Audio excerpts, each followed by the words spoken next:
Over the last year, NFL players have been busy protesting the national anthem, claiming that they are drawing attention to racial inequality in America. It is evident that they are missing the irony in their protest, considering that these players are paid millions of dollars for throwing a ball and catching it, but that is a different story for another day. At any rate, each week players kneel during the national anthem while the extreme left applauds their misguided protest, comparing these entitled players to key civil rights activists of the past. Now, these arrogant NFL players actually believe they are fighting a holy war against racial prejudices in America instead of the ignorant individuals they really are. Well, Michael Bennett WHO is an active national anthem protester. WHO also started flashing the Black Power fist, has stepped over the line with his latest unintelligent statement concerning his place in the NFL, and is now receiving massive backlash. Last year, when Colin Kaepernick took a knee in protest, we all hoped his antics short-lived, but sadly that was not the case, as more players have picked up where Kaepernick left off. Now, players in the NFL are kneeling each week, comparing the league they worked for to slave owners and themselves as slaves. However, Michael Bennett of the Seattle Seahawks took that sentiment one step too far when and compared himself to 19th century slave Dred Scott. Yeah, you read that correctly. Bennett, who will make around $15.4 million this year, dared to say that he was being treated like a slave, all because Jerry Jones wants his players to stand for the national anthem. And here Bennett's excerpted words: "I just thought Jerry Jones' comments reminded me of the Dred Scott case. You are property, so you don't have the ability to be a person first. And I think in this generation that sends the wrong message to young kids and young people all across the world, that your employer doesn't see you as a human being, they see you as a piece of property. And if that's the case, then I don't get it. I just don't get why you don't see him as a human being. They don't see you as human beings first." If you are not familiar with the Dred Scott case, let me give you a quick rundown of the landmark case. Dred Scott was a slave whose master traveled with him to free states in the years leading up to the Civil War. Scott challenged his slavery to the Supreme Court, stating that his enslavement was over since he had been taken to a free state and lived freely there. The SCOTUS disagreed, saying that once a slave you were always a slave despite whatever state you found yourself in. So, for Bennett to compare his employment to slavery is downright insulting to those who were slaves in the past. First of all, employment, it is not the same thing as enslavement, since as an employee you are free to leave whenever you want, and as a slave, you are not. And, to prove that point, I'll kick the coverage slams Bennett's stupid argument with this epic smackdown. Here are top 3 reasons Bennett should be ashamed of this statement. 1.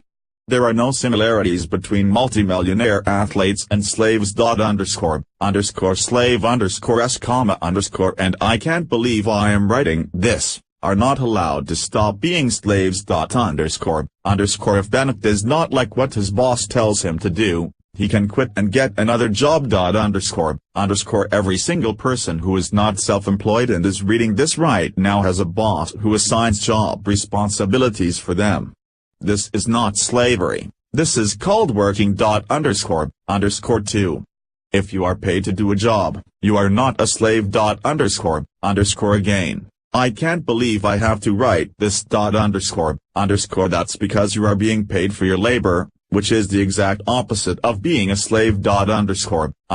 Slaves were not paid, and they also did not have paid vacation, collective bargaining agreements, 6 months without work requirements every year, and the ability to strike if their work conditions were not appropriate. Performing work in exchange for pay is not, and has never been, slavery. Any analogy comparing the two should be ridiculed by anyone with a functional brain. 3. You don't have the right to make political statements in your uniform at work. I can't think of any other employee who can make a political statement while wearing a uniform at work. Not a single one. Hell, you can't even do it in the NBA. which mandates that all players stand for the national anthem.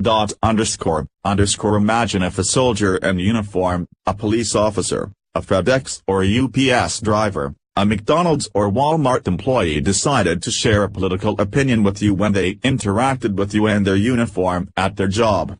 If a police officer pulled you over and told you to vote for Donald Trump or Hillary Clinton, you'd think that person should be reprimanded or fired, right? If a soldier kneeled during the anthem, he'd be court-martialed if he didn't obey orders to stand. If a UPS or FedEx driver showed up at your house, delivered a package and then told you abortion was murder, would you think that was appropriate?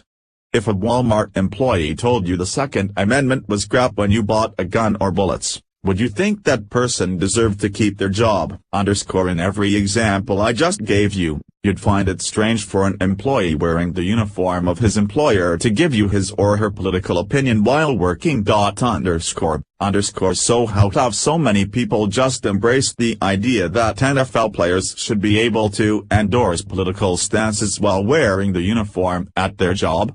Especially when those political stances directly reflect upon their employer, potentially in a highly negative manner. NFL ratings are down 17.8% since Colin Kaepernick's protest began. Regardless of whether you agree or disagree with the political stance of an individual player, many people in these highly charged times are not going to agree. That's billions of dollars in potential lost revenue. Put simply, protests during games are bad for business. Of course, there are more reasons that prove Bennett's statement is grossly inaccurate, but these seem to encompass it nicely, don't you think? These NFL players have every right to protest whatever cause they choose when they are not working. For Bennett and the rest of his buddies to say that they are being treated as slaves since people do not want to see them protest is disgusting and shows how ignorant they indeed are. Maybe if they flipped open a book every once in a while and read some history, they would learn something, but till then we will have to listen to these sound bites and wonder how they got this far in life. Share if you are sick of entitled football players lecturing Americans on topics they know nothing about. Outkick the coverage. Follow us on Facebook at Freedom Daily.